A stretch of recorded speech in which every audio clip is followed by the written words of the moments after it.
আগামী ২৬শে ফেব্রুয়ারি ভগবানগোলার বিধায়ক ইদ্রিস আলীর স্মরণ সভা অনুষ্ঠিত হবে।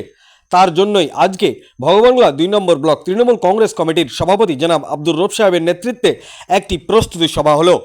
সভাপতি জনাব আব্দুর রৌফ তিনি বলেন, আমাদের প্রিয় বিধায়ক ইদ্রিস আলী খুব ভালো মনের মানুষ ছিলেন, সবসময় মানুষের জন্য কাজ করে যেতেন। জেলা পরিষদের মেম্বার সেলিনা বিবি তিনি বলেন, বিধায়ক ইদ্রিস আলী একজন দক্ষ সংগঠক ছিলেন, তিনি উদার মনের মানুষ ছিলেন।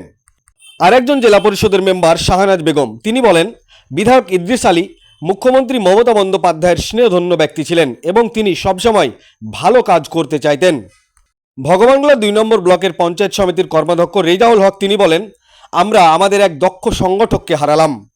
এছাড়াও আজকের এই সভায় উপস্থিত ছিলেন ভগবানগোলা ২ নম্বর ব্লকের পঞ্চায়েত সমিতির সভাপতি মীরা বিবি, সহকারী সভাপতি মিজানুর রহমান ডাবলু, কর্মাধ্যক্ষ মার্জিনা বিবি, সীমা খাতুন, জয়ন্তী সরকার, হাসানুজ্জামান, তৃণমূল কংগ্রেস নেতা শামসুল আলম, আরশেদ আলী, বেল্লাল শেখ, সাহাবুদ্দিন শেখ, মোশাররফ হোসেন, শহীদুল ইসলাম, আবু তাহের, আশরাফ মাস্টার, প্রধান জামালউদ্দিন শেখ, যুবনেতা সিরাজুল ইসলাম, গোলাম মুর্তুজা, এছাড়া মহিলা নেত্রী লাভলি বিবি, এছাড়াও তৃণমূল কংগ্রেসের নেতা নেতৃত্বরা উপস্থিত ছিলেন।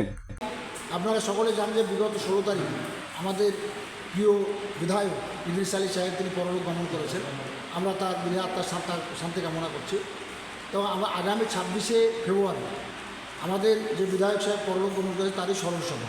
এটা আমাদের সাংসদ আবু তাহের খান এবং আমাদের ২ ব্লকের যৌথ নেতৃত্ব একটা আলোচনা সাপেক্ষে ধার্য হয়েছে আগামী ২৬শে ফেব্রুয়ারি ইদ্রিস আলী সাহেবের স্মরণ সভা। সেখানে আমাদের জেলার সমস্ত বিধায়ক, অন্যান্য বিধানসভার এবং সর্বোপরি ইদ্রিস আলী সাহেবের সঙ্গে যে সকল নেতৃত্ববর্গ দলমত নির্বিশেষে যারা কাজ করেছেন, যারা চলেছেন সঙ্গে একসঙ্গে, প্রত্যেককে সেখানে আমরা আহ্বান জানাবো সেই স্মরণসভায়।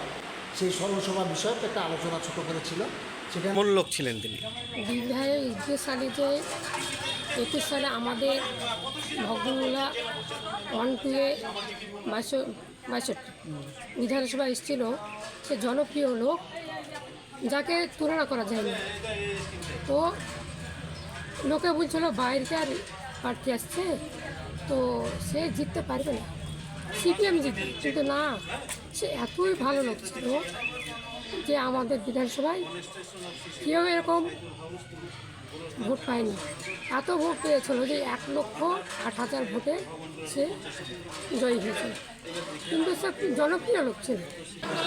বিধানসভার বিধায়ক ইদ্রিস আলী মহাশয় তিনি যখন এখানে বিধানসভায় টিকিট পান, আমাদেরকে যখন ফোন করেন এখানে আসার জন্য, তখন আমরা খুব উৎসাহিত হয়েছিলাম। আমাদের তাকে আমরা একদম নিজের কাছের মানুষ হিসেবে আমরা তাকে টেনে নিয়েছিলাম এবং তার সঙ্গে একসঙ্গে থেকে আমরা প্রচারে অংশ নিয়েছিলাম। তারপর তিনি যখনই আসতেন তার সঙ্গে একটা আমাদের আত্মীয়তার সম্পর্ক হয়ে গেছিল। বাড়িতেও গিয়েছেন, তার সঙ্গে অনেক সম্মান করেছি, আমরা একসঙ্গে রাজনৈতিক পথ চলেছি অনেক দিন।